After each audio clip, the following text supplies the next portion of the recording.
दक्ष police news, पहिले खाकी मग बाकी।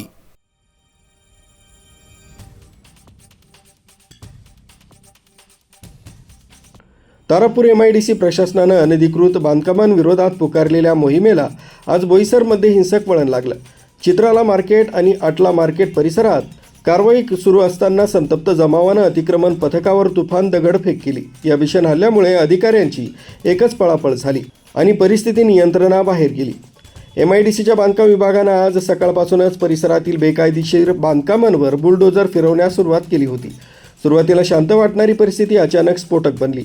जमावातील काही समाजकंटकांनी चिथावणीखोर घोषणाबाजी करत पथकाच्या दिशेनं दगड भिरकावण्यास सुरुवात केली। ही दगडफेक इतकी तीव्र होती की पोलीस संरक्षण असूनही अधिकाऱ्यांना आपला जीव मुठीत धरून सुरक्षित ठिकाणी आश्रय घ्यावा लागला। प्रशासकीय अधिकाऱ्यांनी वारंवार सूचना देऊनही जमाव ऐकण्याच्या मनस्थितीत नव्हता। अतिक्रमण कारवाई थांबवण्यासाठी थेट अधिकाऱ्यांचा जीव घेण्याचा प्रकार घडला।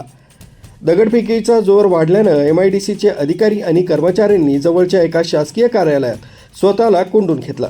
जमावानं या कार्यालयाबाहेरही गोंधळ घातल्यानं काही काळ तणाव शिगेला पोहोचला होता।